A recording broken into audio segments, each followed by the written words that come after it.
A Volkswagen iniciou nesta segunda-feira um período de férias coletivas em 3 unidades no Brasil por impacto na produção provocado pela tragédia que atinge o Rio Grande do Sul. A medida afeta as fábricas da Anchieta, de São Bernardo do Campo, Taubaté, no interior paulista, e São Carlos, também no interior de São Paulo. Em um comunicado, a Volkswagen afirmou que, em função das fortes chuvas que acometem o estado do Rio Grande do Sul e o povo gaúcho, alguns fornecedores de peças da Volkswagen do Brasil, com fábricas instaladas no estado, estão impossibilitados de produzir. Ainda segundo a Volks, as fábricas Anchieta e de Taubaté devem ter 10 dias de férias coletivas a partir do dia 20 de maio. E para entender como ficam essas questões trabalhistas, nesse caso das paralisações, nós recebemos agora a advogada Cláudia Abdulhad, que ela é mestre em Direito de Negócios. Cláudia, uma ótima noite. É um prazer recebê-la aqui para falar de um assunto que é tão importante, envolve tantos trabalhadores, independentemente se estão no Rio Grande do Sul ou em outras unidades, como é o caso da empresa que acabamos de citar. Boa noite, Rafael e Renato, os telespectadores da Record News. A gente tem que entender que o Rio Grande do Sul é um estado que tem 6,5% do PIB brasileiro. E 80% da atividade econômica desse estado foi atingido pelas enchentes, de uma maneira ou de outra. E as indústrias tiveram perdas enormes de materiais, de maquinário, além das perdas humanas, das pessoas não estarem conseguindo trabalhar mesmo, né? Elas estão envolvidas em reconstrução das suas vidas.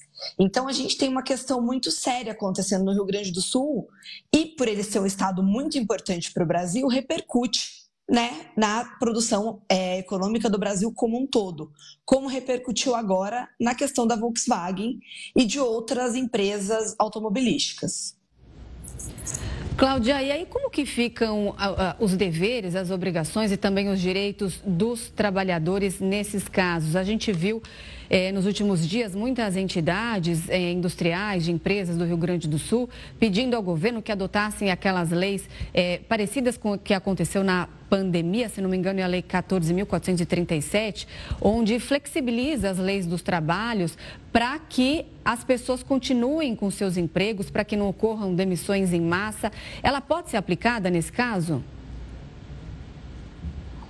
A gente entende que essa lei foi uma lei para estados de calamidade pública e a gente está no Rio Grande do Sul vivendo um estado de calamidade pública. Então, eu entendo que sim, as regras previstas naquela legislação estão em vigor agora, como, por exemplo, a possibilidade de teletrabalho, a antecipação de feriados, a concessão de férias coletivas, inclusive além de 30 dias, se for o caso, se for necessário, para aquela atividade econômica específica, antecipação de férias individuais, uso de banco de horas, e tudo isso pode sim ser utilizado nesse momento devido às enchentes do Rio Grande do Sul. Quando a gente olha para essa perspectiva, aí no Rio Grande do Sul são 497 municípios, mais de 430 acabaram decretando estado de calamidade. Inclusive, o próprio governador Eduardo Leite disse que já teve essa conversa com o próprio presidente Lula para verificar esse rito, justamente para que a lei de 14.437 fosse aplicada nesse momento para aqueles municípios. Quando a gente olha para esse rito já decretado e publicado o estado de calamidade, alguma parte desse processo precisa ser realizado pelo governo federal para que isso funcione dessa maneira, para que o Estado e também as empresas sejam beneficiadas pelo que traz essa lei? Eu entendo que não. Quando as cidades já decretam o estado de calamidade pública, a lei já está em vigor para elas. Infelizmente, a lei não anda tão rápido como os fatos acontecem, né? Mas essa lei já está lá, já está posta da época da pandemia e ela está, sim, em vigor para os estados que estão em calamidade pública. Está válida. Tá certo, respondido. Cláudia, muito obrigada pela sua participação aqui no Jornal da Record News. Uma boa noite. Até mais.